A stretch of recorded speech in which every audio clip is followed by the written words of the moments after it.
Olá, bom dia a todos. Bom dia, Rio Grande do Sul, 11 horas e 32 minutos. Hoje é quinta-feira, dia 25 de junho. Veja agora os destaques de hoje. Exclusivo. O SBT teve acesso a uma imagem do local onde o engenheiro negro foi baleado e morto por brigadiano em Marau. Uma testemunha contesta a versão da polícia sobre a dinâmica da abordagem.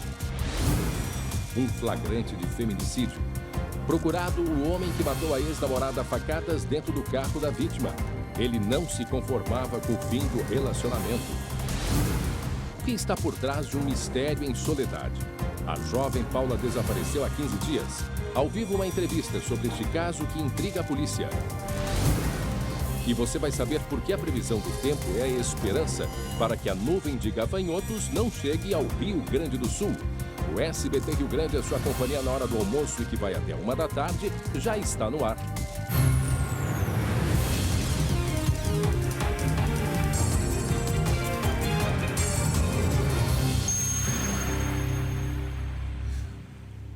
Onze horas e 36 minutos, 19 graus é a temperatura nesse momento. Chove bastante aqui em Porto Alegre. E atenção, a imensa nuvem de gafanhotos tem 10 quilômetros, de extensão e 100 metros de altura, segue se aproximando da fronteira com o Rio Grande do Sul. Mas a esperança, a expectativa é de que estes gafanhotos não cheguem até o Rio Grande do Sul. Isso, é claro, depende da previsão do tempo, depende do vento, de uma série de coisas, de detalhes que a gente vai acompanhar na reportagem agora. A imagem é impressionante. Este vídeo foi gravado na província de Formosa, na Argentina. Deus meu, não se viu, não? Milhões de gafanhotos se acumulam nas cercas e árvores. A nuvem do tamanho de 10 campos de futebol e 100 metros de altura está sobre a região de Corrientes, a 150 quilômetros da fronteira com o Brasil. Os cerca de 400 milhões de gafanhotos se deslocam conforme o vento e se alimentam de plantações, pomares e pastagens. O fenômeno pode devastar lavouras em poucas horas. Os estragos são bem grandes, podendo chegar a 70%, 80% de prejuízo em uma lavoura. O desequilíbrio ambiental, a falta de predadores naturais e o calor fora de época são fatores que explicam o fenômeno. Segundo os pesquisadores, apenas o uso de inseticidas pode combater a espécie chamada de gafanhoto migratório sul-americano. Infelizmente, quando esse fenômeno, essa nuvem de gafanhotos toma esta proporção, a única maneira que nós temos de controlar é com controle químico. A característica desse gafanhoto é ele se alimentar de qualquer coisa verde pelo caminho. Então, o risco é ele se alimentar e destruir completamente tudo que ele passar pela frente. Apesar da visão assustadora, os gafanhotos não oferecem risco a pessoas ou animais. A esperança vem da previsão do tempo. Uma frente fria deve chegar ao Rio Grande do Sul nesta quinta-feira. Como essa espécie prefere tempo quente e seco, a nuvem deve seguir em direção ao Uruguai.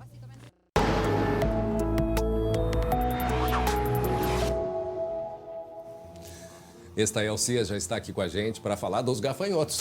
Previsão do tempo para os gafanhotos, né, Estael? Tem que dizer para eles que vai esfriar muito, que eles têm que cair fora o quanto antes. Não é verdade, Estael? É verdade. Pois é, uma nuvem, que não é de chuva agora, a gente vai falando na nuvem de gafanhotos. Na verdade, todo esse processo ele não aconteceu de uma hora para outra, né, André? A gente ouve os especialistas falarem que essa infestação começou lá no Paraguai, no mês de maio. O Paraguai, que também teve, nesses últimos meses, situação de seca, que também teve, o Paraguai, o norte da Argentina, uma situação de um outono ainda com pouca chuva e também temperatura acima da média. E como os especialistas falam, a família de gafanhotos, ela procura um ambiente realmente quente e com tempo seco, é isso que favorece a proliferação e ampliação da família de gafanhotos. Então, encontrou todo esse ambiente favorável até agora. E mais, um detalhe importante, a gente tem falado, na segunda-feira mesmo a gente falou em recorde de temperatura, o fim de semana foi muito quente no Rio Grande do Sul, nós estamos numa condição que não é o normal para essa época do ano e nos últimos 10 dias nós tivemos vento de norte para sul, ou seja, do Paraguai em direção à Argentina e ao Rio Grande do Sul. associa isso, né, é o fato dos predadores dos gafanhotos também estarem num desequilíbrio. Sim. E um detalhe que para nós é importante, para nós, Brasil, gaúchos, essa notícia dos gafanhotos surpreende, mas Bolívia, Paraguai e Argentina, isso eles já acompanham. Sim. E é mais comum há pelo menos 100 anos, né, Estela? Sim, lá é mais comum justamente pela condição meteorológica, porque lá o norte da Argentina, o Paraguai, aquela região é uma região muito quente. É uma região importante, inclusive, para o comportamento meteorológico aqui no Rio Grande do Sul. A gente está sempre monitorando, acompanhando aquela região, porque é uma fonte de calor que forma os fenômenos meteorológicos que chegam por aqui. Então, lá eles encontram um ambiente favorável e essa condição de bloqueio que trouxe esse vento norte formou um verdadeiro corredor para eles se deslocarem. E se a gente olhar no mapa, eu vou ver se depois a gente mostra até o final, porque o monitoramento na Argentina tem um mapa de onde eles estão, né? E eles estão, assim, eles estão a cerca de 300 quilômetros da fronteira com o Brasil, né? E ele... É praticamente uma linha reta, né? Uma linha reta, sim. Exatamente. Cerca de 300 quilômetros, né? A distância. Deixa eu mostrar aqui, ó. Se a gente puder mostrar aqui no mapa, pode botar aqui assim, ó. Ele está mais ou menos nessa posição aqui, ó. É a região de Salce, né? Uns 150 lá em Corrientes. Em linha reta, né? Em 150 quilômetros. E eles, em um dia, fazem 150 quilômetros. Exatamente. Mas exatamente o que eu estava falando. Como formou esse vento de norte para sul, ele se deslocou, essa nuvem de gafanhotos teve exatamente essa trajetória em linha reta devido ao comportamento do vento. Não é só a questão do vento e também do tempo seco. Eu falei com alguns especialistas que eles falam que eles têm um certo livre-arbítrio no seu deslocamento, até pelo instinto para buscar alimentação. Então, a condição é favorável, o ambiente todo era favorável. E nos últimos 10 dias, eu analisei os dados do vento nos últimos 10 dias, desde o dia 15 de junho, foram 10 dias de vento norte. Então, foram 10 dias favorecendo essa condição de deslocamento dessa nuvem de gafanhotos em direção ao centro da Argentina. E, claro, a área de alerta, a área de maior risco, era na província de Corrientes, que faz fronteira com o Rio Grande do Sul, e por isso levantou esse risco aí de afetar também alguns municípios gaúchos de fronteira. A gente está no momento de entre safra, mas preocupa porque qualquer lavoura eles acabam atingindo. Bom, e com o frio eles devem ir embora. A condição de frio e chuva, segundo os especialistas aí nessa área de deslocamento de gafanhotos, o frio inibe a proliferação, a ampliação das famílias de gafanhotos, e a chuva traz os gafanhotos para a superfície. E na superfície tem os predadores que acabam dando fim aí, ou reduzindo pelo menos o número de gafanhotos. E a nossa plantação, lembrando, eles atingem apenas a plantação. Claro que é assustador, mas não fazem mal para as pessoas. A gente está numa condição de pouca plantação nos nossos campos ali na fronteira oeste. A safra de trigo, por exemplo, foi semeada. Então, e agora que nós temos essa previsão dos próximos 2 semanas de frio. Então, não há condição favorável por pelo menos nas próximas 2 semanas com frio intenso que vai chegar ao Rio Grande do Sul. Então, muda completamente este cenário. Muito bem. E deve estar frio no Uruguai também, então eles podem até ir voltar para o norte. Sim, o Uruguai está chuvoso e frio, e lá também na região central da Argentina. E daqui a pouco a gente fala sobre o frio, que a gente vai ter. Chuva e frio em seguida, conversando com a Estael Cias. Obrigado, Estael. 11 horas e 43 minutos. Agora, e atenção, temos novidades no caso Rafael. Alguns laudos da perícia já foram concluídos. Foram confirmadas, portanto, 2 situações. Primeiro, asfixia mecânica e medicamento no corpo do menino. Já já nós vamos ter uma entrevista com um dos delegados que investigam este caso.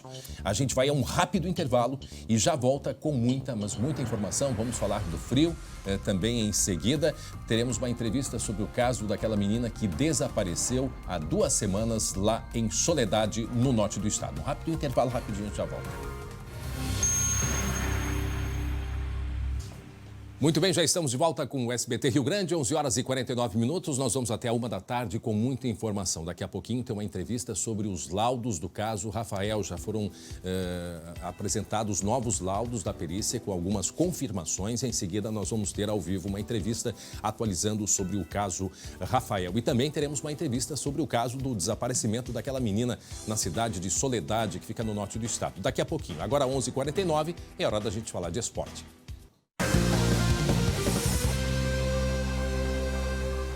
Para biscoitos Zezé Carinho, que vem de família, Glauco Paz aperta daqui, puxa dali e a dupla Grenal se vira para pagar os salários. Fazem negociações, logicamente, mas mesmo assim tem polêmica, ora se não tem.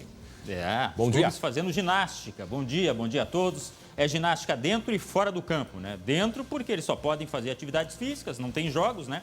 E fora de campo para pagar as contas. Aliás, convenhamos, quem não está fazendo ginástica nesse momento para pagar as contas, né? Bom, no caso do Internacional, os atrasos de salários, eles já não acontecem mais, segundo a direção, tá? Uma linha de crédito junto à CBF vem para minorar os problemas, então os salários de maio, que estavam atrasados, estão sendo quitados junto aos jogadores. Pelo menos esta é a informação. Não se sabe exatamente quando volta o futebol. O problema persiste da falta de dinheiro, mas pelo menos por hora os salários estão pagos no Beira-Rio. No caso do Grêmio, lá pelos lados da Arena Tricolor. Bom, uma renegociação foi feita com os jogadores que já tinham cedido lá atrás e agora mais 15%, num total de 55% dos salários estão sendo pedalados, aquilo que a gente falou ontem, né? Só faltava a confirmação dos números oficiais, o que foi feito pela própria direção ontem, tá? 55%, isso inclui inclusive o técnico Renato. Pagos uma parcela desses salários até 2022, uma bela pedalada à distância, tá? Só que isso virou uma certa polêmica. Por quê? Porque os jogadores não teriam aceito diminuir os salários, que é uma coisa que muitos clubes no mundo fizeram, inclusive por aqui, né? E apenas transferiram a data para receber. E alguns torcedores se manifestaram através das redes sociais, os jogadores não gostaram, responderam, nem o ídolo Jeromel escapou. Os jogadores disseram mais ou menos o seguinte, ó, respeitem o que a gente fez por aqui, que é uma negociação, não sejam tão mal informados dizendo que a gente não cedeu. O fato é que, na prática, os salários foram transferidos, tá? Agora eles vão receber menos, mas vão receber parcelados lá na frente, até 2022. E aí uma série, inclusive, de agressões que não vem ao caso, não é bom para ninguém, tá? Mas causou um certo atrito entre torcida e jogadores. Agora, me parece que foi bem inteligente essa negociação pela direção do Grêmio, porque ao invés de tomar dinheiro, né, eles ficaram com parte dos salários, né, dos jogadores, estão usando esse dinheiro e vão devolver, certamente com alguma correção, pelo que se entende, né? Pelo menos uma correção aí do período de 2 ou 3 meses. Então, assim, houve essa negociação que beneficiou muito o clube e certamente os jogadores também. Um certo questionamento, André, em relação às categorias de base, futebol feminino, por exemplo, esses tiveram salários cortados. E aí vem aquela história, poxa, mas o grupo principal também não podia ajudar cortando parte dos salários. É uma coisa delicada, ninguém gosta de perder salário, né? Essa é a verdade. Algumas pessoas, até pela medida provisória do governo, tiveram que aderir, né? E no caso do Grêmio, os jogadores entraram nessa negociação em acordo com a direção, é bom que se diga, e pelo intermédio do Renato.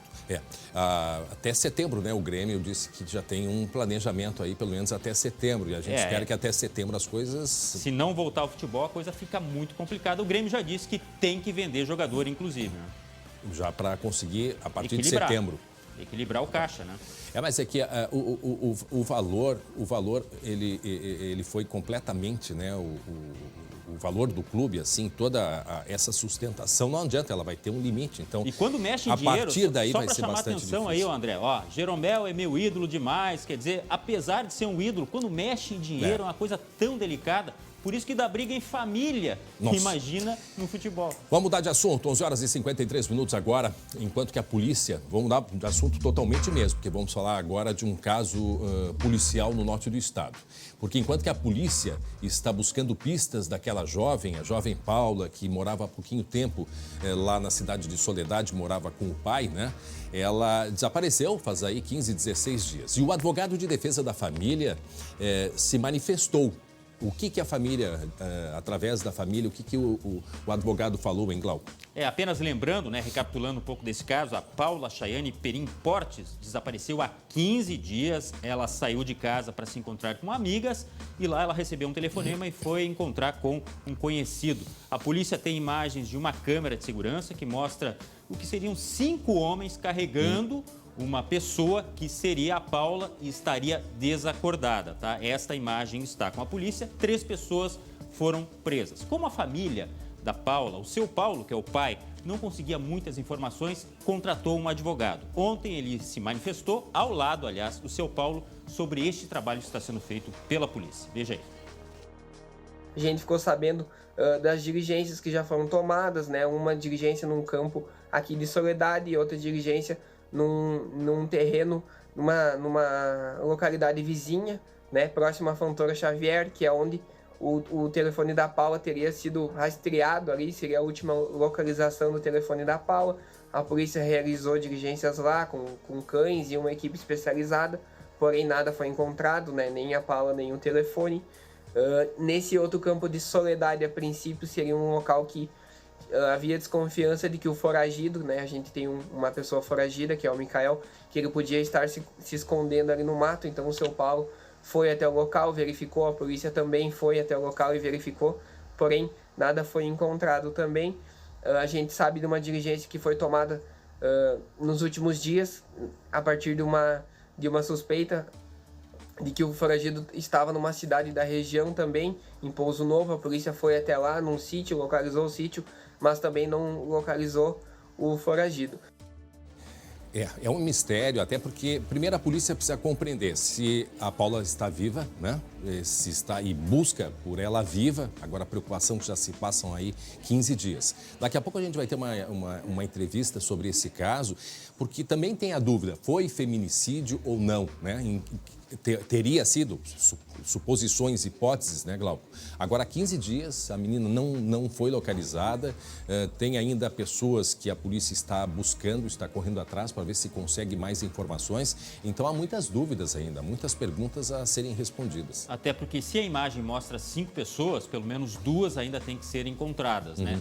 Lembrando sempre que o aparelho celular não foi localizado. Através da geolocalização é que a polícia chegou às buscas. Lembrando que falou o advogado aí, né? Inclusive em terrenos baldios, onde essa localização do celular teria apontado que ela teria estado ali, né? Só que não foi encontrado nem a Paula, nem o aparelho celular. É um grande mistério. Não, e motivação também, né? Precisa saber motivação, mais de uma pessoa envolvida, sendo carregada, né, desmaiada, desfalecida, não se sabe também, e para onde foi levada, né? E é isso que a polícia busca, a tentativa de encontrá-la. Lembrando algumas coisas, André, ela estava morando em Soledade há cerca de 8 meses, porque os pais eram separados, ela morava antes com a mãe, e aí resolveu ir para Soledade, né, para conseguir um emprego. Completou 18 anos, enfim, mudou de cidade, o pai se dava muito bem com ela, segundo todas as testemunhas, e realmente não se tem uma explicação plausível, pelo menos no momento. Então daqui a pouco a gente vai ter uma entrevista com o delegado Joebert, que isso chama atenção também no norte do estado. Para quem não acompanhou esse caso, exatamente foi na quarta-feira, né?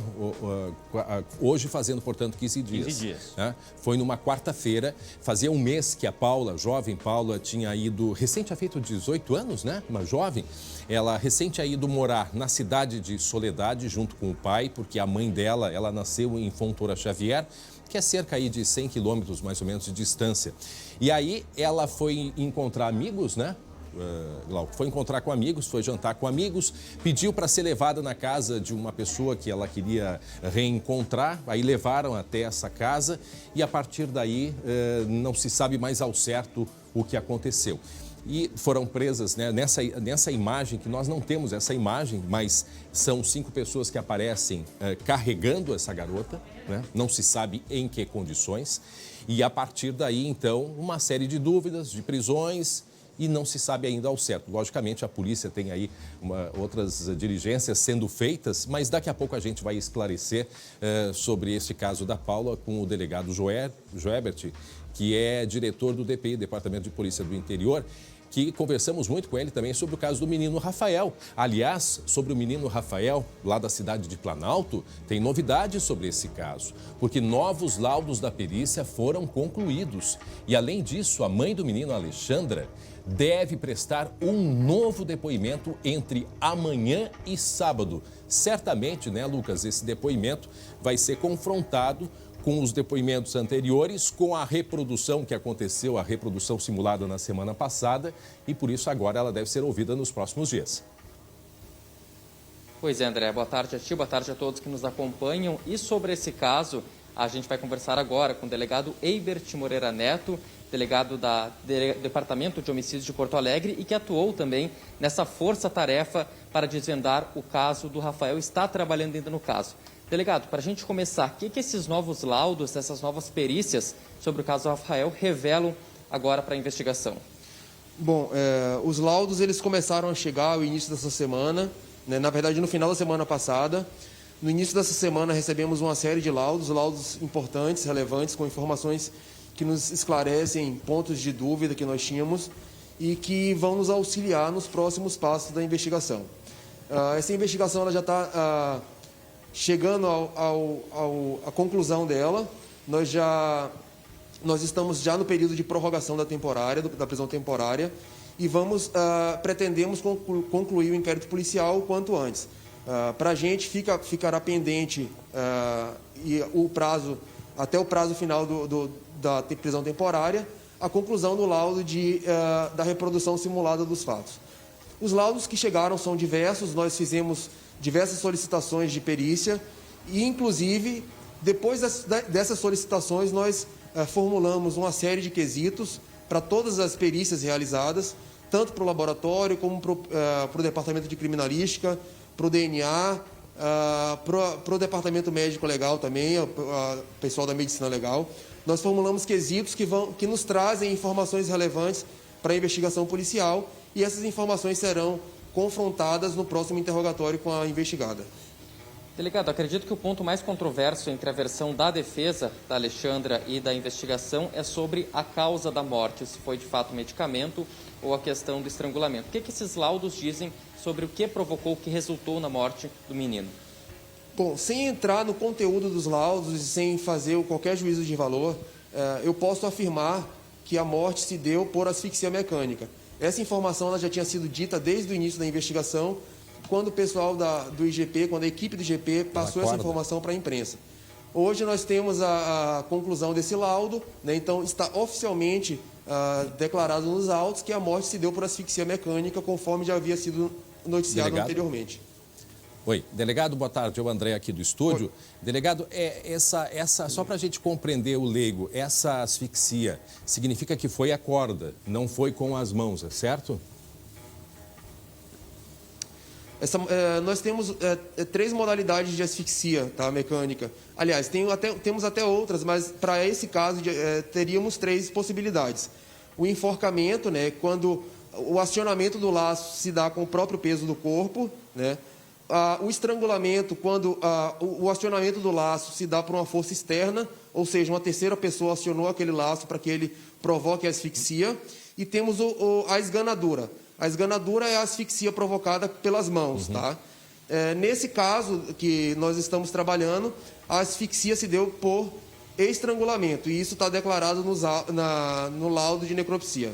Delegado, Lucas, só fazendo mais uma questão assim, ó, juntando agora esses laudos, tá? Eu pergunto assim, ó, a polícia consegue responder, primeiro, foi ela que matou, né? Acho que a primeira questão que ela deve ser esclarecida, foi de fato dentro daquela casa, né? Foi naquele dia, ou o menino ter ficado escondido, mesmo morto em outro local. A polícia já consegue esclarecer isso, ou esse menino poderia ter sido, por exemplo, raptado e levado, nem por pessoas da família, eu me refiro, né, numa outra situação que não pela própria mãe. Que respostas a polícia já consegue ter a partir dos laudos? Bom, na verdade não é a partir dos laudos.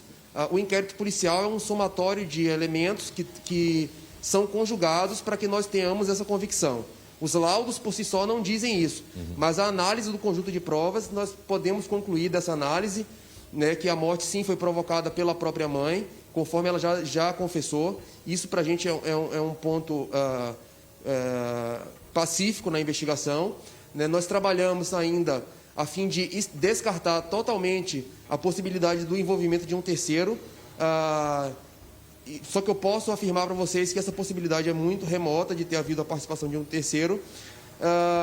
Com relação ao tempo da morte, isso também nós temos convicção, e não só pelo laudo, mas também pelo conjunto probatório, Nós temos a convicção que, sim, a morte ocorreu naquela noite, entre o dia 14 e o dia 15 de maio, né? E ocorreu naquele local. Todas essas informações, elas são decorrentes não só da análise dos laudos, e até porque, como eu falei, eu não entraria no conteúdo desses laudos, mas essas informações, elas já são públicas, elas já foram divulgadas, e nós temos a convicção não em decorrência da análise dos laudos, mas sim da análise do conjunto probatório. Certo. Bom, para quem está chegando agora, 12:05. Oi, Lucas, só fazendo aqui para quem está chegando agora, nos acompanhando, 12:05, aqui no SBT Rio Grande, nós estamos conversando com o delegado Eibert, que está acompanhando, né, o caso do menino Rafael, lá da cidade de Planalto, no norte do estado. Temos aí já o resultado de uma série, né, de laudos periciais, laudos que se juntam à investigação que vem sendo feita pela polícia, né, desde a partir do momento que a polícia entrou no caso, e agora, portanto, servindo de elementos para que ela seja ouvida, né, a Alexandra, nos próximos dias, provavelmente, né, delegado? Sim, ela será ouvida, nós estamos confirmando com os advogados, mas a nossa pretensão é realizar nos próximos dias o interrogatório dela. Lucas. André, só um ponto que ainda está intrigando bastante nesse caso, intrigando a população, a comunidade, delegado, é a questão da motivação do crime. A polícia já tem uma motivação, já sabe o que levou ela a matar o próprio filho? Bom, eu trabalho com homicídios há algum tempo e eu sempre converso com as pessoas que ingressam nesse departamento, quando elas começam a trabalhar com homicídios, que nós trabalhamos a fim de elucidar 4 indicativos numa morte. Geralmente, o Código de Processo Penal nos determina que nós temos que apurar a autoria e a materialidade. Isso nós já tínhamos desde o início. Então, quando nós ingressamos na investigação, nós passamos então a trabalhar a fim de estabelecer a dinâmica e a motivação. São esses 2 pontos, além daqueles determinados pelo Código de Processo Penal, que eu entendo que são fundamentais para a conclusão de um inquérito de homicídio. A dinâmica ela já está sendo estabelecida, inclusive através da reprodução, nós conseguimos esclarecer alguns pontos de dúvida que nós tínhamos e agora nós avançamos na motivação. Nós já temos elementos suficientes para dizer o porquê ocorreu essa morte. Mas esses elementos eles serão esclarecidos ao final do inquérito policial. E pelo menos... Então, a motivação policial está bem próxima, mas não pode divulgar ainda nesse momento. Sim, para a gente agora seria prejudicial fazer qualquer antecipação, porque nós trabalharemos ainda com o interrogatório dela e isso é algo que iria inviabilizar o nosso trabalho. Então não dá, delegado, nem para dizer se foi intencional ou se foi acidental. A gente não tem como adiantar isso. Na verdade, quanto a isso, eu já me manifestei com relação a isso para a imprensa. Para mim não resta dúvida de que a morte foi intencional, sim. Inclusive com premeditação. Lucas, né? Terrível caso, né? Lucas Abate, pode seguir aí.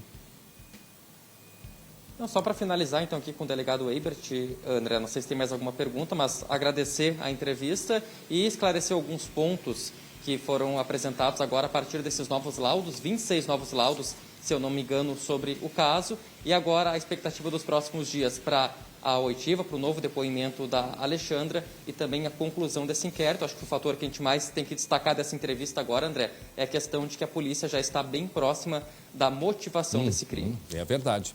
Muito bem, agradeço aí ao delegado Eibert Moreira pelas informações importantes que o delegado fala, uma vez que já se tem a resposta, né, não só de laudos, mas da própria investigação, né, e depoimentos do trabalho feito pela polícia. A polícia, portanto, já tem convicção de que ela que matou, que foi naquela casa, que foi naquele dia, ou seja, da noite de 14 para o 15, e descarta a participação de uma terceira pessoa e o mais importante, portanto, é a resposta, né? O porquê, a pergunta, o porquê, qual a motivação do crime e, segundo a polícia, que tem ainda mais algumas informações, teria inclusive sido premeditado. É isso que nós temos sobre o caso do menino Rafael, que a gente custa acreditar se há alguma motivação para uma mãe fazer o que fez isso, né, com um filho, um menino de 11 anos, que relatos de todos na cidade, né, da boa relação que ela tem com a família, que o menino tinha com a família, que tinha com a própria mãe, e chegar num fim desses, eu confesso que é assustador. Assim como é assim como é um caso que está nos assustando a cada dia que passa, a cada dia que não se encontra aquela menina Paula, lá da cidade de Soledade, no norte do estado.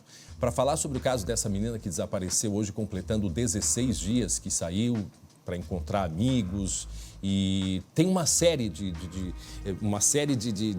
dúvidas também, de perguntas a serem respondidas. A gente vai conversar agora com o diretor do DPI, Departamento de Polícia do Interior, o delegado professor Joebert Nunes. Mais uma vez agradecemos a sua disposição de conversar com a gente, e é mais um caso que está desafiando a polícia e a todos nós, comunidade, acompanhando esse caso aí também, delegado. Boa tarde. Boa tarde, André. Realmente, nos últimos tempos, a Polícia Civil tem estado à frente de vários casos desafiadores, seja na capital, seja na região metropolitana, seja no interior. Nesse caso de Soledade, do desaparecimento da menina, da garota, né, a Paula, uma adolescente, realmente já se completam em mais de 2 semanas.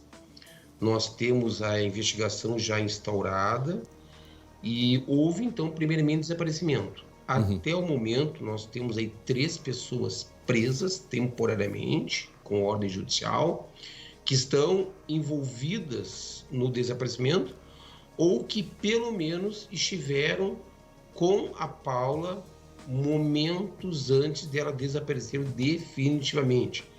Nós temos já um 4º mandado judicial de prisão temporária contra um suspeito também na participação. Ele se encontra foragido e nós temos equipes da Polícia Civil dedicadas neste momento única e exclusivamente a capturá-lo, e nós vamos prendê-lo aí nas próximas horas ou nos próximos dias. E também temos todo um outro grupo de policiais civis que estão participando das buscas a Paula. Nós temos avançado agora nas últimas horas bastante sobre eventual paradeiro da desaparecida, mas até este exato momento nós não conseguimos uma confirmação idônea de onde ela possa estar, seja viva ou, infelizmente, se for, já morta por esse grupo de investigados. Agora, delegado Joebert, pelas informações que a gente obteve, não seria um caso de feminicídio. Não sendo feminicídio, qual é a principal linha da polícia? Olha, pode não ser o feminicídio, que seria um homicídio qualificado por motivos de violência doméstica familiar contra a mulher ou por motivo de discriminação à vítima mulher, mas trabalhamos sim com a hipótese de um outro homicídio qualificado, e no caso seria o artigo 121, parágrafo 2º, onde qualificado pela ocultação, por eventual crime anterior, que nós não violamos, que tenha havido um outro crime anterior, e para ocultar eles mataram a menina, ou até se a gente chegar na motivação e nós a priori já temos uma eventual motivação para eventual crime de homicídio, ainda assim seria um homicídio qualificado por motivo fútil. Então, nós trabalhamos sim, André, com a hipótese homicídio, não o feminicídio, não qualificado por motivo de violência doméstica familiar contra a mulher ou por discriminação à mulher, mas homicídio qualificado por outros qualificadores do artigo 121, parágrafo 2º do Código Penal. O Glauco tem uma pergunta, né, Glauco? Isso. Delegado, boa tarde. Poderíamos aventar alguma coisa relacionada a drogas nesse caso? Existe sim, Glauco, um envolvimento do grupo inteiro com drogas, tá? Inclusive dos investigados. Agora, não seria a motivação algo ligado diretamente a drogas por parte da Paula. O grupo investigado, pelo menos algum de seus integrantes, tem algum envolvimento com drogas e também isto é objeto por parte de investigação da Polícia Civil. Mas até o momento nós não vamos ser precoce em afirmar que a motivação do desaparecimento ou de eventual homicídio seria ligado às drogas. Seria uma vingança, então, doutor Joebert? é uma possibilidade muito forte com a qual nós estamos trabalhando, mas nós não estamos acenando com nenhum movimento nesse sentido, até porque nesse exato momento aqui, no qual estamos conversando, estão sendo feitas algumas diligências exatamente nesse sentido. Chama a atenção, né, delegado? E também por ser no norte do estado, há vários dias aí conversamos sobre o caso do menino Rafael e agora o desaparecimento da Paula, que a gente, né, quer muito que ela esteja viva, uma jovem garota há pouco tempo morando em Soledade e tem aí esse desaparecimento. Há pouco nós falamos com o delegado Eibert, também passando aí algumas últimas informações sobre os laudos e pelo que se aponta, pelo que o delegado Eibert aponta, confirma-se que ela matou, né? Ela, a mãe, naquela casa, naquele dia, descartando uma possibilidade de um terceiro, né? Quer dizer, a grande pergunta que fica ainda para a polícia é a motivação. Não sei se o senhor só poderia comentar algo sobre isso, até porque a gente sempre conversamos muito a respeito do caso do menino Rafael, mas só se o senhor pudesse fazer alguma colocação a respeito. Sem sombra de dúvida, o Dr. Eibert, ele também compõe a força-tarefa que investiga a morte do Rafael. A investigação está praticamente se encaminhando para o final e creio eu que na próxima semana a Polícia Civil já estará exarando a sua conclusão final, ou nos próximos dias, e a motivação está praticamente já desenhada na nossa investigação, mas por uma questão ainda de cautela, porque os delegados estão com os agentes estudando os laudos periciais aos quais tivemos acesso, nós não estamos antecipando, mas realmente a motivação está praticamente aí já comprovada na nossa investigação e após os laudos periciais, né? Isso ficou mais certo ainda. E premeditação também, né, delegado? Sem sombra de dúvida. Nós fizemos uma análise, André, de todos os últimos passos da Alexandra e ficou comprovado aí que isso foi tudo premeditado, foi pensado, foi calculado, foi planejado antecipadamente a morte do Rafael. Quer dizer, ela não foi forçada, então? Não, a tese dela inicial lá do homicídio culposo está assim, totalmente descartada. E nós temos provas robustas no inquérito policial de que ela gira dolosamente, intencionalmente. E o que mais nos impressiona não foi algo de ímpeto, não foi algo de momento, não foi uma ação, uma conduta de desespero. Foi realmente premeditada, planejada para matar a criança, infelizmente. E com requintes, né? Isso que choca mais ainda a situação toda. Delegado Joébert Nunes, professor, né? Joébert, chefe do DPI, Departamento de Polícia do Interior. Mais uma vez, muito obrigado, um abraço ao senhor, bom trabalho. Obrigado, boa tarde.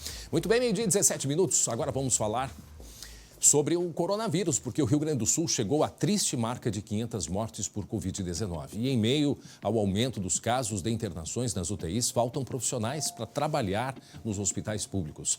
Os afastamentos de médicos e enfermeiros agravam ainda mais a situação no atendimento. E também a falta de sedativos e anestésicos para pacientes graves da Covid. Acompanhe. O Hospital de Pronto-Socorro de Canoas ganhou nesta semana mais 10 leitos de UTI. A estrutura exigiu a contratação de 41 trabalhadores, entre médicos, enfermeiros e técnicos. Processo que não é simples. E está ficando cada vez mais complicado. Quando a gente não consegue a contratação através do processo seletivo, a gente busca dentro da própria instituição, às vezes, né, alguns profissionais que têm um interesse em migrar de posto, né? O município possui hoje 84 leitos de UTI adulto. A taxa de ocupação está perto de 90%.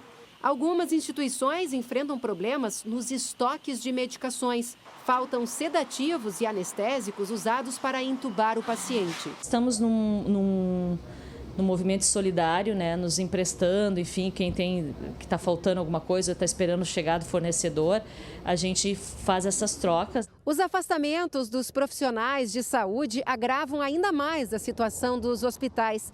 Fica difícil fechar as escalas de cada turno. No HPS de Canoas, por exemplo, entre 1º e 22 de junho, 87 trabalhadores saíram de licença médica. No hospital universitário, foram 164 profissionais afastados. A Secretaria da Saúde está com 190 vagas abertas. A contratação é a única saída para dar um fôlego às equipes. A realidade de Canoas se repete em todo o estado. O Conselho Regional de Medicina alerta que há um limite de profissionais no mercado capacitados para atuar em UTI. A UTI é um setor vital de qualquer hospital, um pessoal altamente qualificado e treinado. Você não faz uma UTI com um médico. É todo um contexto. É um contexto de pessoal, é um contexto de equipamento. O Ministério da Saúde informou em nota que está adotando as providências que lhe cabem nesta situação de falta de medicamentos, mas reforçou que garantir os estoques é uma atribuição dos municípios e dos hospitais. Bom, vamos acompanhar aí, porque o prefeito já tinha falado para a gente aqui há 3 dias, no início da semana, o prefeito de Porto Alegre, Nelson Marquesan Júnior, sobre essa falta dos remédios, principalmente aqueles sedativos que são aplicados na pessoa antes de fazer a intubação. Então, por isso que eles são essenciais e por isso a preocupação também. Bom, vamos dar uma olhada nos números do Rio Grande do Sul. Vejam que já chegamos a 500 óbitos, né? 500 óbitos, 22.009 casos confirmados. Nós temos aqui um número de recuperados bastante alto também, 18.145. E a taxa de ocupação de leitos em UTI está em 70%, está no índice vermelho. Vamos abaixar um pouquinho para a gente dar uma olhada nos números que sempre é muito curioso, das reações, né, das pessoas. O número só voltaria um pouco, o número feminino está maior, 53% de mulheres, 47% em homens. Agora a gente vai dar uma olhadinha nos sintomas. Aqui, volta para cima um pouquinho. Febre, 37% tem febre, 43% tosse, dor de garganta, 24%, dispneia, né, que é o problema respiratório, 18%, e outros sintomas, ou quem não tem nenhum sintoma, 75%. Ainda a tosse, subindo aí 43%, sendo o principal, né, sintoma apresentado. Portanto, os números bastante altos, 500 mortos, né, aqui no Rio Grande do Sul. Sempre lembrando que as pessoas fazem muitos questionamentos sobre esta preocupação. O básico com relação à Covid é a falta de uma vacina e um medicamento apropriado. Hoje de manhã ouvi a diretora do Hospital de Clínicas aqui em Porto Alegre comentando sobre a característica do vírus, que de fato é um vírus que ele tem se apresentado aqui para nós como não é um resfriado, é uma outra doença de infecção.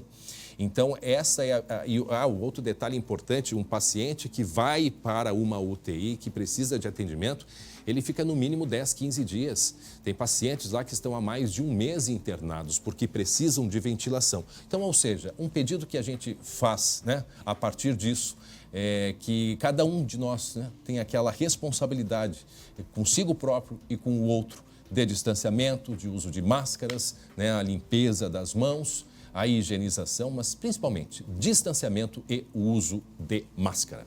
Os idosos são um grupo de risco, sim, e recebem atenção diferenciada das autoridades desde o início da pandemia.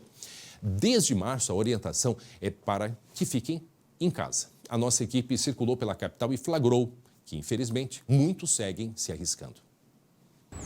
Quem tem 60 anos ou mais só deveria sair para a rua em Porto Alegre por extrema necessidade. Para esse grupo, nenhum cuidado é excessivo, né? Então, é fundamental usar máscara, manter distanciamento. Deveria, né? Só que a realidade é outra. Olha só quantos velhinhos descumprindo as orientações das autoridades. Flagramos um monte deles por aí e ainda sem a máscara de proteção. Este senhor de 80 anos caminhou por longos minutos na Redenção com a máscara assim, sendo carregada. Sem máscara. Eu vou botar, mas que eu estou ao ar livre, né, querido? Esse outro idoso até estava com ela no rosto, mas usando de forma incorreta, com a boca e o nariz expostos. A pessoa de mais idade que está na rua sem praticar, sem necessidade absoluta, sem praticar o distanciamento, sem máscara, é uma pessoa que está fazendo um ato de imprudência. Empregadores devem permitir que trabalhadores desta faixa etária exerçam suas funções de casa. Ônibus, só em horários especiais. O trio de idosos não é aceito das 6 às 9 da manhã e das 4 da tarde às 7 da noite. Vale reforçar que parques e praças de Porto Alegre não devem ser utilizados pelos idosos como áreas de lazer. A orientação da Prefeitura é de que pessoas desta faixa etária permaneçam em casa.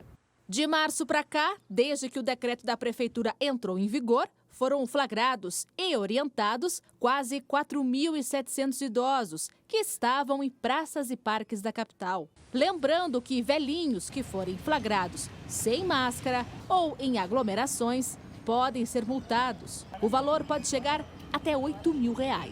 Ficar em casa é melhor do que estar em um hospital em que tu fica restrito numa cama, né? Às vezes fica restrito num leito que não pode nem receber ninguém, né? A visita, inclusive, deixa eu conversar com o Glauco.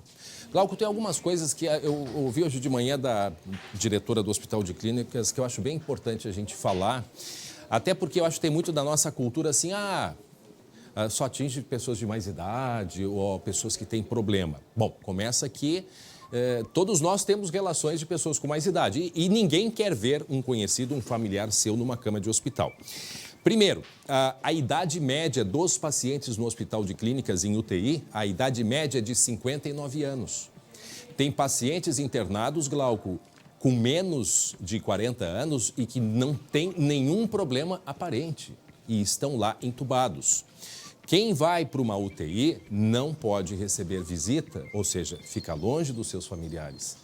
E lá dentro do hospital, a visita, quando é feita com a colaboração da equipe médica, é através do telefone. E não é um período curto, sabe? Não é. É um efeito dominó, né? Não, e assim, a gente vê essas pessoas, que nem a gente mostrou ontem, o pessoal se divertindo em cima do barco, o pessoal jogando de futebol. Será que precisa alguém da família ficar doente para se convencer? Ou mais que isso, será que precisa de um familiar ficar doente e não ter vaga no hospital? Aí eu acho que as pessoas vão se dar conta. Precisa disso? Precisa chegar a esse ponto, né, Glauco? É aquela história, parece que é só um número até acontecer com gente que é da nossa relação, né? Agora, uma coisa que chama bastante atenção também, André, em relação aos idosos, que é o que a gente estava falando há pouco aí. Muitos não usam a máscara porque dizem que incomoda, que é chato, que é desconfortável. E realmente pode ser, né? O respirador é pior, né? É claro. E outra, tudo é uma questão de costume. Nós estamos nos acostumando com uma nova realidade. Todos nós, de trabalho, enfim, de economia, tudo mudou com a pandemia. Olha, das mudanças, a mais fácil de se adaptar é o diabo na máscara. Até isso daqui a gente, antes, quando que teria, né, no nosso equipamento coleção de trabalho... De álcool. Tem o álcool spray aqui, né, que eu sempre limpo a minha mesa e limpo também depois... E como limpa? E depois, antes do Glauco, por exemplo, quando o Glauco vai usar, eu passo aqui, tem o álcool gel também, que toda hora eu estou passando. Mas isso é importante, mas não basta só isso. A gente tem que respeitar o nosso distanciamento, né? É o conjunto da obra. É o conjunto da obra. E são coisas, Glauco, tão simples. Tem que ter um pouquinho de paciência, eu concordo que tem que ter. Mas são essenciais. E como eu disse, né? A doença vem se apresentando, ela pode apresentar sintomas simples em pessoas? Pode, inclusive em idosos. Mas claro, quem é que vai querer pagar para ver? Pois é. Né? É um recado aqui, ó. Vovó, quer ver o netinho, a netinha? Compre o que está sendo dito aí, que todo mundo está preconizando, tá? Senão vai demorar muito mais. E tem uma outra informação importante. O frio está chegando, retornando, e a gente vai ter que ter bastante cuidado. Quem sabe agora a gente muda um pouquinho e fala da previsão do tempo?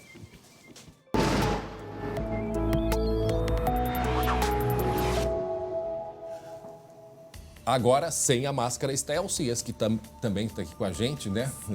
Toda protegida, né? Sempre, seguindo todas as orientações. Pois é, temos 2 semanas pela frente, com ar gelado chegando no Rio Grande do Sul. A gente falou muito do tira e bota casaco, mas agora a gente coloca e vai ter que ficar com ele por todo esse tempo. Tem frio chegando hoje, a temperatura vai despencar da tarde para a noite. A noite desta quinta-feira vai ser gelada no estado, vejam Que só. Que imagem bonita, hein? É espetacular. A gente, para meteorologista... Eu sou encantado por isso também. A chuva, chuva chegando. A gente consegue ver essa cortina, né, de chuva caindo. Paulo Garavelo fez, nosso colega, fez as imagens. É óbvio que está em câmera acelerada, né? Sim, sim. A gente vê os carrinhos aqui passando rapidinho aqui, mas isso mostra a chuva chegando, né?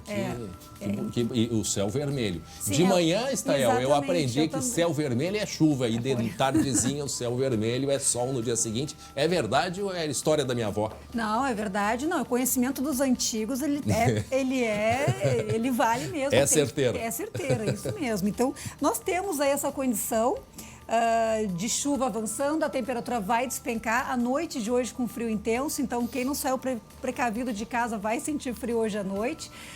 E a sexta-feira, o sábado e domingo com ar seco, com previsão aí de frio mais forte, manhãs e madrugadas que podem ter marcas negativas, especialmente o domingo, dia mais gelado aí deste período. Quanto está aqui em Porto Alegre domingo, para a gente ter uma referência? Domingo eu acredito que a gente vai a uns 5, 6 graus. 5? Aqui em Porto Alegre. Aqui na região metropolitana. Viu? Intenso. No interior, Campanha, fronteira oeste, aí com risco de formação de geada, já amanhã, inclusive. Isso aqui a gente tem uma animação da previsão de temperatura nas próximas 2 semanas. Então, o frio dá uma aliviada na segunda e terça-feira, mas ele volta a se intensificar muito na segunda metade da semana que vem. E aí nós teremos as menores marcas do ano. Lá por volta do dia 4, 5 de julho, assim, grande parte do sul do Brasil, não só o Rio Grande do Sul, terá marcas de temperatura abaixo de 0. Mas aí vem esse frio sem chuva, é isso? Sim, o frio mais... Agora, no curto prazo, mais seco. Na semana que vem, o frio, a temperatura sobe um pouquinho, chove e esfria de novo. E aí, poderemos ter aí uma condição até de fenômenos invernais. Então significa que os nossos amigos gafanhotos, né, aquela nuvem extrema, de vez eles vão dar no pé daqui. A condição não é boa, não tá para gafanhoto, não. A previsão realmente é de tempo frio, seco em geral nesses próximos dias e a perspectiva é realmente de temperatura completamente diferente do que aconteceu até agora. Então, os gafanhotos vão ser convidados a se retirar porque essa condição não tá boa para eles. Sabe que a gente, para quem está chegando agora e não acompanhou a história dos gafanhotos, é real, é uma nuvem de gafanhotos que para nós não é comum, mas é comum para os argentinos, paraguaios e bolivianos. E essa nuvem, por causa do calor que a gente teve nos últimos dias, é uma nuvem de um tamanho de 10 quilômetros de extensão e 100 metros de altura. Ou seja, imagina a quantidade de gafanhoto. Destrói tudo, né? Destrói tudo que vem pela frente. Mas agora parece que a indicação... A gente tem aquela imagem de onde eles estão, que eu mandei para o nosso grupo. Se der, a gente vai mostrar o desenho de onde eles estão. E por isso a tendência agora que com frio eles sigam embora. E como se não bastasse os gafanhotos, olha, teve meteoro cortando os céus. É uma imagem espetacular. Glauco, mostra aí pra gente. É o tal do bólido, né? Muita gente chama de bólido, os especialistas, enfim. Foi observado aqui no Rio Grande do Sul, mas também em Santa Catarina. É um meteoro, né? Que vem em contato ali com a superfície terrestre. Logicamente que ele explode, por isso esse clarão. Tem muita gente que tem medo, outros acham que é apenas uma beleza natural, da natureza mesmo, né? Algo para ser admirado. O fato é que chamou a atenção, aconteceu ontem à noite, foi verificado pelo observatório em Taquara. O efeito realmente é muito bonito. E não é uma coisa que seja assim, totalmente fora do contexto, acontece até com certa regularidade e agora os equipamentos conseguem captar e mostrar essa bela imagem aí, um efeito, sem dúvida nenhuma, olha só, no céu escuro, clarão, né? Eu lembro, eu lembro e tu deve lembrar, em 1986, do tal do cometa Halley, para a gente enxergar o rabo do cometa Halley. Eu preferia ter visto esse agora que foi essa semana. Diziam que era o fim do mundo, hein?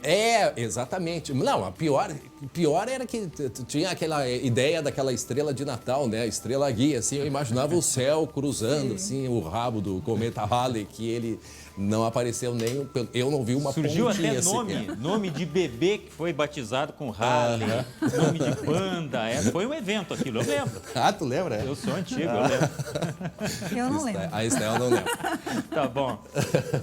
Bom, então a gente vai ter, repetindo... Bom, e aí com essa história toda dos gafanhotos, esse frio todo, eles devem seguir embora. E agora, para onde será que eles vão, Estael? Voltam para Bolívia, será, ou vão para o Uruguai? Pois é, né? Segundo os especialistas, quando tem frio, principalmente em relação à chuva que aconteceu, que não foi muito volumosa, eles acabam sendo trazidos para a superfície, né? E aí os predadores que devem dar aí fim, ou pelo menos diminuir, né, essa família de gafanhotos que está viajando há dias aí pela Argentina. Mas agora, nesse momento, eles estão lá na região de Corrientes, na Argentina, estão na mata, né? Não se sabe bem ao certo, por isso que todos têm que monitorar para acompanhar onde que eles estão circulando. Sim, e com a mudança no tempo que teve de ontem para hoje, a última informação que a gente teve é que eles não se deslocaram, ficaram praticamente parados no mesmo local, com a mudança, com a chuva e com a temperatura que já despenca naquela região. Estão revendo os planos, mas vamos ali para o mapa. Bom, nós temos aqui o mapa, chuva em todas as regiões, ainda há risco de tempestades, por quê? Aqui na fronteira oeste, a temperatura agora na região lá de Santana do Livramento está em torno de 13 graus, mas aqui em Santa Catarina e Norte do Rio Grande do Sul ainda está abafado. Então, esse contraste de temperatura ainda pode favorecer a ocorrência de tempestades no centro e norte do Rio Grande do Sul, até mesmo em pontos aqui da região metropolitana, e o alerta para o frio que aumenta muito nas próximas horas. Tem que pegar o agasalho porque hoje à noite vai fazer frio, não só no termômetro, a temperatura baixa, mas tem vento frio, tem vento gelado. Imagem aqui de Bagé, vejam só que a incidência de raios que tinha, como tinha raios, os clarões aí associados aos raios, que também foram muito frequentes nessa madrugada. A gente teve muitos raios pelo Rio Grande do Sul, além da chuva e dos temporais. Então, assim, é importante dizer, agora a gente está com 19. Não está calor, mas está agradável. Sim. O problema é que quem vai sair de casa agora e só vai retornar à noite, qual é o recado, Estael? Hoje à noite, 11 graus aqui em Porto Alegre. Então, vai ser de casa, pega o casaco. Tem que pegar casaco e guarda-chuva, porque ainda vai seguir chovendo por aqui. Aqui, os próximos 4 dias, 6 graus lá no domingo, 6 graus no sábado, mas o mais interessante dessa previsão, olha as tardes, 14, 13 graus. Nós tivemos 30 graus há poucos dias, ainda ontem tivemos 32 graus, e as próximas tardes aqui com 13 a 14 graus. Ou seja, é inverno no Rio Grande do Sul, está decretada a condição de inverno. Derranguear Cusco. Exatamente. Obrigado, Estael Cias. Até mais. Muito bem, agora meio-dia e 36 minutos. Muito bem, olha só. A motorista de 25 anos, morta a facadas na cidade de Guaíba, foi enterrada na tarde de ontem. E agora a gente vê aí as imagens de uma câmera de segurança do posto de combustíveis onde aconteceu esse crime. A Luciane Coleman está em home office e acompanha esse caso desde ontem e a gente consegue perceber as imagens, né, Lu? Boa tarde, Lu. Boa tarde, André. A gente vê ali que, pelas imagens, né, da câmera de segurança, que a Jennifer Graboski, ela chega no posto de combustíveis que fica ali no bairro Alegria, em Guaíba, né? Exatamente 12h40. E olha só, o ex-companheiro, ele para ao lado do carro, a gente vê que ele meio que conversa ali pelo vidro, e aí ele dá a volta, entra no carro, depois uma passageira acaba saindo. Esse destaque agora ali que a gente viu é, na verdade, ele jogando a faca fora, né? Aí ele sai, olha só, ali é o momento que ele foge, ó, André. Ele foge, ele sequer coloca o capacete, ou seja, ele fica bem desnorteado. Vamos novamente ver aí a imagem, ó. Ele estava seguindo o carro da Jennifer, então ele para, tira o capacete, fala com ela pelo vidro, entra. Enquanto isso, a passageira que estava no carro desce, e aí, exatamente em 2 minutos, André, ele matou a Jennifer com várias facadas no peito. Ele chega a jogar a faca pela janela, a gente vê ali no destaque da imagem. Depois ele sai bem desnorteado, pega um casaco, aí ele meio que joga no chão. Esse destaque ali mostra um reflexo do que seria essa faca lá dentro do carro, né? E aí ele acaba fugindo. O que aconteceu, né, André, depois disso? Depois em que ele matou a Jennifer, ela chegou a ser socorrida, infelizmente ela não resistiu, e a moto em que ele fugiu, que a gente vê que inclusive ele deixa o capacete para trás, ela foi localizada abandonada da BR-290, perto da ponte ali do vão móvel do Guaíba. Tanto é que a polícia não descarta que ele tenha se suicidado, se jogado de repente da ponte. Mas claro, como não há corpo, a polícia ainda não crava que isso realmente aconteceu, né? Ou seja, ele ainda está sendo procurado, o ex-companheiro da Jennifer Graboski, de 25 anos. E assim, André, para quem não acompanhou ontem aqui, né, o SBT Rio Grande, a Jennifer era motorista de aplicativo, ela estava trabalhando. Isso aí aconteceu no início da tarde de terça-feira, em Guaíba. O corpo dela foi enterrado ontem à tarde em Guaíba. As pessoas estavam muito comovidas, muito revoltadas. Tanto é que os colegas dela, motoristas de aplicativo, fizeram uma grande carreata ontem em Guaíba, fizeram um buzinaço.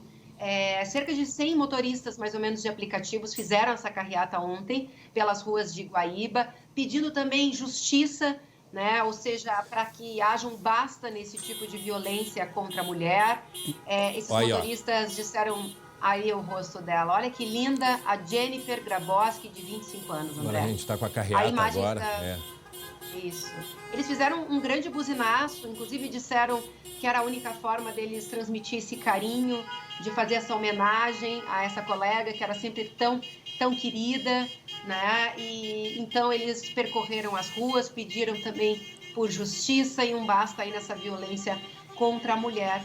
E a gente, recuperando um pouquinho a história, André, lembrando que a Jennifer, ela havia recentemente registrado ocorrência contra esse ex-companheiro dela. E ela deixou uma menina, né? Exato, ela deixou uma filha de 3 anos, uma menina lindíssima, André, que infelizmente perdeu o direito, né, de crescer ao lado da mãe. E a Jennifer, ela tinha esse relacionamento durante mais ou menos 3 anos e eles haviam se separado há em torno de 30 dias. Foi quando, então, ela procurou a polícia, fez uma ocorrência, conseguiu, inclusive, uma medida protetiva e ela deixou claro para a delegada, para a Caroline Calegari... Lu, só para quem está chegando agora, vou só recapitular rapidinho, 12h40 agora. É o momento, gente, para isso a imagem, é o momento, a gente está falando do caso dessa jovem, mulher de 25 anos, motorista de aplicativo, que foi morta pelo companheiro, né? Aqui o momento que ela chegou no posto de combustíveis, ela está na direção e atrás tem uma pessoa, que a gente não sabe quem é, né, Lu? Que essa pessoa... É uma passageira, né? É uma passageira, a gente, parece que alguém que diz, opa, não quero confusão e sai do carro. Ele encosta a moto do lado, faz a volta, entra no lugar do carona e é um tiro a queima-roupa, né? Atira... não foi tiro, foi facada, perdão. Foi facada, foi facada, é verdade. E aí, no momento que ele dá a facada, aqui dentro, que horror, gente, que horror. E ele sai, pega a moto, cai o capacete e ele se vai embora e se some. Agora a gente pode largar a imagem para... ali a gente consegue ver a faca, é isso? O detalhe da faca? Sim, o detalhe da faca. Dele jogando a faca pela janela, inclusive. Ali a gente primeiro tem um reflexo ali. Sim, ele jogando, exatamente. Meu Deus do céu. Sim. Mas que isso. E assim, André, a informação que a gente tem é que ela, inclusive, estava fazendo uma corrida, né, pelo aplicativo. Ela era motorista de aplicativo e estava deixando essa passageira aí nesse posto de gasolina, ali na Avenida Castelo Branco, lá em Guaíba. E só que o ex-companheiro estava seguindo ela. Inclusive, alguns amigos dela relataram que ele estava frequentemente fazendo ameaças de morte, perseguindo ela. Então, aí mais um dia em que ele estava perseguindo. Só que, infelizmente, ele acabou matando ela dentro do carro. E a gente vai observar agora uma coisa. Percebe-se que ele, eu não sei quantas vezes ele desferiu, mas observem o movimento do carro. Porque ela deve ter se defendido, a gente consegue ver o carro balançando no momento que ele entra, tá? E a hora que ele atira a faca. Mas a gente volta, agora é o momento que ele foge. A gente depois vai mostrar a hora que ele entra no carro e observem, né, no contorno do carro. Tá aí, o carro para, a passageira desce, né, e vai embora, aí ele chega, ele entra no carro, enquanto que a passageira sai, ele entra no carro. Observe o movimento do carro aqui. Observem. Que é o momento que o carro ele balança, porque ele né, desferiu ali não se sabe quantas vezes, ela deve ter se defendido. Quantas vezes? Sim, ele deve ter entrado, né, em luta corporal, né, André? 10 vezes. Pela perícia foram várias facadas e todas aqui na região do tórax. E por isso a gente vê o carro, meu Deus do céu. Agora me diz uma coisa, chegar aonde com isso? Né? Estragando a vida de tantas pessoas, terminando com a vida de alguém, ninguém tem esse direito de terminar com a vida de alguém, mas estragando a vida de tantas pessoas ao redor. Não teria uma outra solução? Obviamente que teria, né, Lu? É óbvio, né? Com certeza teria. Há diversas opções, né, André? E a gente deixa, então, aquele telefone para denúncia para aquelas mulheres que estão enfrentando algum tipo de violência psicológica, violência física, seja ela qual for, faça a denúncia. A gente tem o WhatsApp da polícia, não precisa nem sair de casa, que é o 98-444-0606. tem que denunciar, tem que buscar esse apoio, né? A Jennifer tinha essa medida protetiva, infelizmente ela não surtiu efeito, não foi capaz de proteger a vida dessa mulher, mas, André, mais de 80% das mulheres que morrem sequer fizeram essa denúncia. Então, querendo ou não, é um dos únicos meios para proteger a mulher. E me dói muito saber que ela tinha essa proteção e o Estado não foi capaz de protegê-la. Bom, a gente vai mostrar em seguida, Luto. Pessoal, a imagem ela é importante, né, para a gente compreender a dinâmica. Nós temos uma imagem exclusiva. O SBT tem uma imagem exclusiva de um outro crime. É um crime que aconteceu, nós estamos acompanhando o caso, aconteceu no dia 19 de abril lá em Marau. Marau, que fica no norte do estado, daquele engenheiro, o caso do engenheiro negro, o Gustavo, que estava indo para trabalhar dentro de uma caminhonete com outros 2 colegas, se deparou com uma perseguição policial. Qual é a reação de uma pessoa? Se você está andando, você vê que tem uma barreira, não era nem barreira, havia uma perseguição policial, qual é a reação que tu, como cidadão, tem? É de não entrar, e aí é a imagem exclusiva. Porque o que aconteceu? Essa caminhonete prata era a caminhonete roubada, de onde eles estavam fugindo, os criminosos, e a polícia perseguindo. Aqui, ó, para a imagem, está ali a doblô branca. Dentro da doblô, 13 engenheiros estavam indo para o trabalho, vejam só, era amanhecer, dia 19 de abril, era um domingo. E aí a caminhonete doblô, para do lado direito porque viu a confusão que tinha ali na frente, né? A primeira reação foi essa, e parou o carro. A partir desse momento que eles pararam o carro, eu quero conversar com o colega Lucas Abate, que acompanhou essa história. Repito, é uma imagem importantíssima, porque nós inclusive ouvimos uma das testemunhas e que difere completamente do que disse o delegado para nós que investigou esse caso a respeito da permanência dos criminosos dentro ou não do carro. Mas só para a gente, né, contextualizar, Lucas, é importante a gente seguir esse roteiro. Estava o carro doblô vindo, perceberam na frente uma disputa, uma confusão entre polícia e uma caminhonete, e aí eles, por segurança, pararam. A partir disso, o que é que aconteceu? Pois, André, eles pararam primeiro porque pensavam se tratar de uma barreira policial. Então ficaram parados e, na sequência, ouviram disparos e foram atingidos pela caminhonete, uma Maroc, que estava sendo conduzida por esses 2 criminosos. O que aconteceu a partir de então? Havia 3 pessoas dentro do carro, 2 ficaram. E o Gustavo, que era motorista, acabou se desesperando, ficou apavorado com toda aquela situação e acabou saindo do carro e correu para buscar abrigo em uma caminhonete que havia parado um pouco mais atrás. Foi nesse momento que, segundo a investigação e também as próprias testemunhas, um policial militar acabou saindo pelo outro lado, pelo lado ali da pista. O Gustavo correu pelo lado do acostamento e o policial correu pelo lado da pista. E esse policial acabou disparando 3 vezes em direção ao Gustavo e acertou um tiro. Segundo a conclusão da polícia, da investigação e até mesmo do próprio policial militar envolvido nessa ação, ele se confundiu, acreditou que o celular do Gustavo era uma arma e acabou disparando e por isso teve essa conclusão da Polícia Civil de legítima defesa imaginária. Pois é, mas agora uma coisa dessas assim, um celular, todo mundo conhece como que é um celular, né? Era de dia. Ele estava identificado com roupa de trabalho. Segundo o nosso entrevistado, que em seguida a gente vai mostrar na reportagem, ele disse que os colegas avisavam aos policiais que ele era um cidadão comum, trabalhador, que não fazia parte do grupo de criminosos. Então tem toda uma série de elementos e que a gente consegue agora, nesta imagem, que é uma imagem exclusiva, perceber como que foi, né, a dinâmica desse crime que aconteceu num amanhecer, quer dizer, não foi nem à noite, né, Lucas? Não foi nem à noite, ainda poderia ter essa possibilidade de estar escuro, não ter enxergado, enfim, mas estava de dia. Inclusive, no inquérito tem a informação que o Gustavo correu na mesma direção em que os criminosos fugiram. E é esse detalhe agora que a gente vai ver na reportagem, que é confrontado pela testemunha, André. O Gustavo entrou em pânico. E logo atrás da nossa caminhoneta tinha uma C10, uma caminhoneta antiga. E ele saiu correndo do nosso carro, sentido a lateral dessa caminhoneta.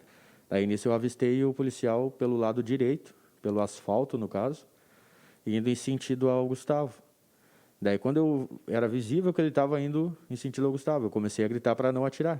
Evandro é um dos colegas que estava no carro com Gustavo e presenciou toda a ação policial. Ele diz que o engenheiro não correu no mesmo sentido dos criminosos, como consta no inquérito. A investigação da Polícia Civil inocentou o PM e apontou que o trajeto efetuado pelo criminoso e a sequência realizada por Gustavo é coincidente, bem como as vestes das referidas pessoas são muito similares. A testemunha diz que as portas dos motoristas ficaram presas e que, por isso, Gustavo desceu pelo banco do carona, ao lado do acostamento. O colega relata que o engenheiro correu em busca de abrigo em uma caminhonete que estava atrás dos veículos. Já o mapa apresentado no inquérito mostra que os criminosos correram para o lado oposto e foram presos aqui, em frente ao carro do engenheiro.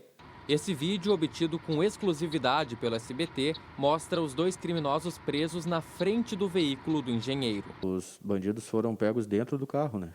Eram 2 bandidos. E até um tomou um tiro na cabeça, que foi o motorista, e o caroneiro não sofreu nenhum arranhão, porque eu acabei vendo ele no hospital, né?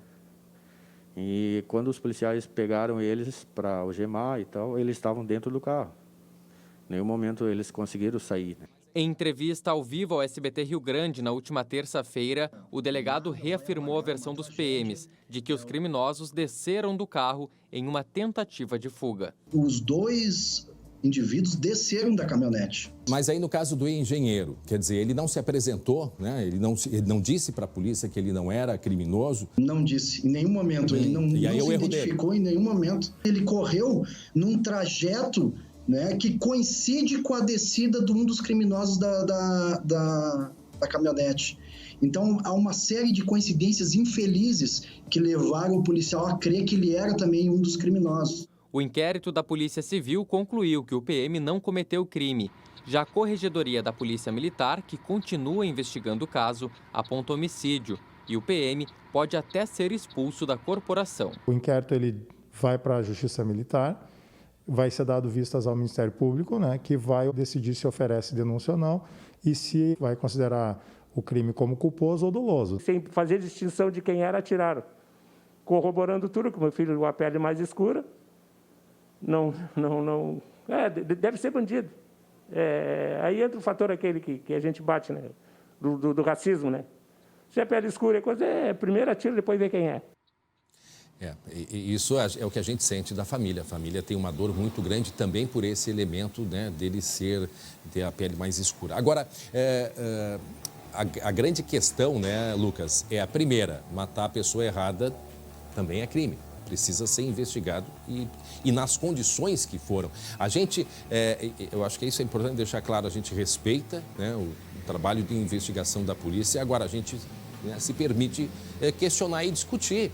Afinal de contas, pensa na tua situação, né, você cidadão, vê uma barreira, ouviu que era um acidente, né? Ou achou que era um acidente, ouviu que era uma perseguição, porque assim, ó, Lucas, ele poderia ter parado o carro até para procurar a documentação para deixar pronta, né, para apresentar. A gente não sabe se o fato dele ter parado, o que contribuiu. Eu não sei quem estava dirigindo, era o próprio Gustavo? Era o próprio Gustavo que estava dirigindo junto com os outros 2 colegas no carro. Todos e ele parou, André, uniformizados. Ele viu as viaturas um pouco mais à frente, e ele viu a viatura um pouco mais à frente e pensou que era uma barreira policial. Então foi reduzindo a velocidade. Quando começou a ouvir as trocas de tiros, aí sim, parou completamente o carro bem próximo ao acostamento. Tá, mas aí ele parou... de segundos depois, foi atingido pela caminhonete. Sim, pois é, mas aí que tá. No momento, então, que ele parou, ele deve ter percebido alguma confusão, porque ele parou o carro e aí essa caminhonete prata deu a volta, né? Porque eles estavam no mesmo sentido. Aí ela veio, né, na mão contrária em direção ao carro branco, ali o doblô, e aí que bateu. Bom, uma coisa que é importante, o que disse a testemunha, e estava ali, do que disse o relatório, porque a testemunha disse que os criminosos não saíram de dentro do carro, ao contrário do que o delegado que investigou nos falou aqui essa semana, né? E esse é um fator muito determinante nessa investigação, André, porque a conclusão do inquérito aponta que o policial acabou se confundindo porque o Gustavo estava com roupas parecidas e correu na mesma posição dos criminosos. Mas tem essa testemunha agora dizendo que eles não saíram do veículo, inclusive até pela posição que ficou no carro, André.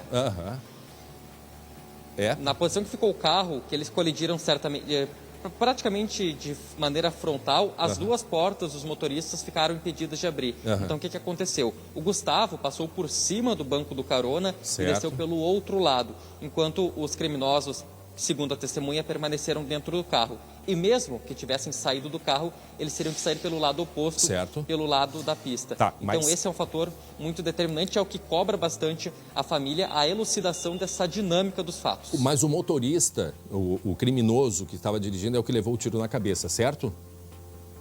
E esse tiro ele levou dentro do carro.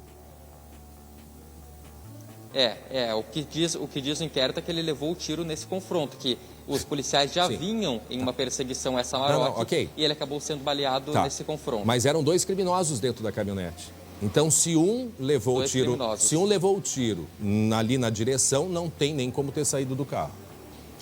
Aí o carona.